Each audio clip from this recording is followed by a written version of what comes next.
Hi, Flyers. It's really good to be with you again. Today we're going to talk about habit number 2. Begin with the end in mind. You can see that I've got several of my friends hanging out with me today, and they're going to listen along with you to a story that I want to share with you that talks about beginning with the end in mind. The story is called When I Grow Up, and it's written by Sean Covey. So let's begin. When I Grow Up. It was time for Tagalong Annie to go to bed.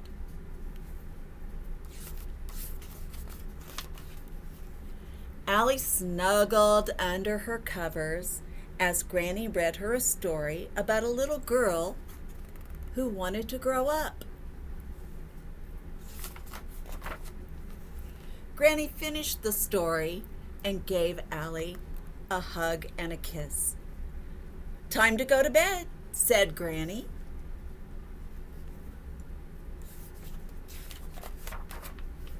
After Granny left, Allie lay wide awake. "When I get bigger," said Allie, "I want to grow up." She imagined what it would be like to be all grown up. She could wear lots of makeup and jewelry. She could walk to the grocery store all by herself and cook some great food. She could write her very own book and go to work.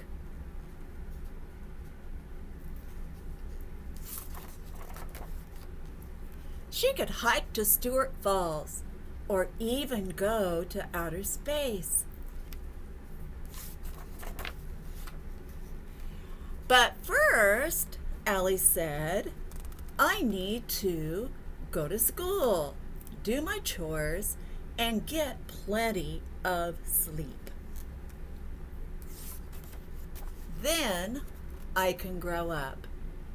Allie turned over, closed her eyes, and fell fast asleep.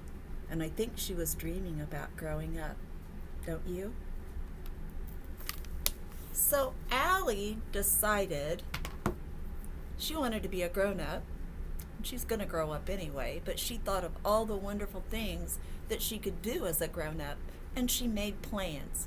She decided, I better go to school first and learn how to read and do math and learn about science if I want to go to the moon, and learn about math also so I can do some cooking as well as go to the moon. You have to measure things out when you cook. So she began to make a list of the things she needed to do in order to achieve her goals. Now, my friend over here, Henrietta, she had a dilemma this last week, and she came to see me about that dilemma. And you were a little nervous and worried, weren't you, Henrietta? You had a goal that you had to achieve, but you hadn't made all your plans for achieving that goal, had you, Henrietta? No, you hadn't done that yet. Were you a little nervous about it?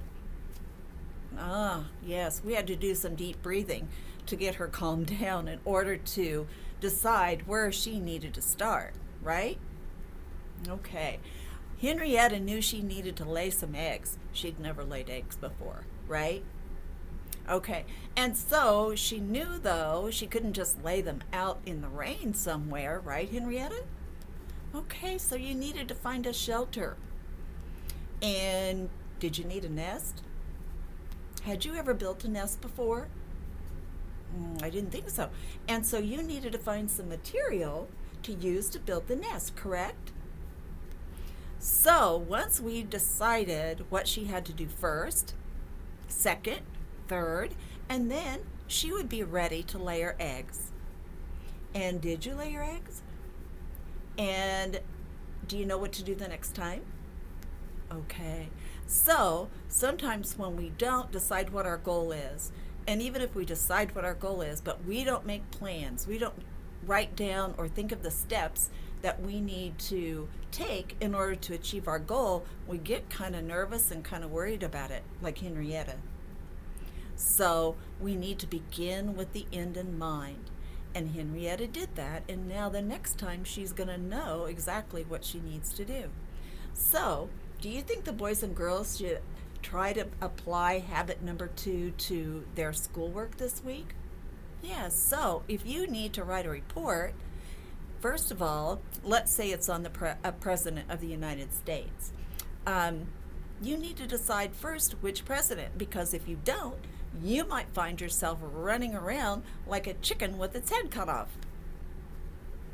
Oh, I'm not going to cut off your head, Henrietta. That's just an idiom for meaning running around like crazy without a purpose. You're relieved, okay?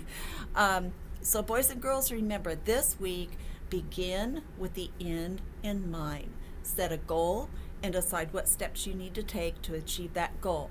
And next time, we'll talk about habit number 3. Bye-bye. I miss you.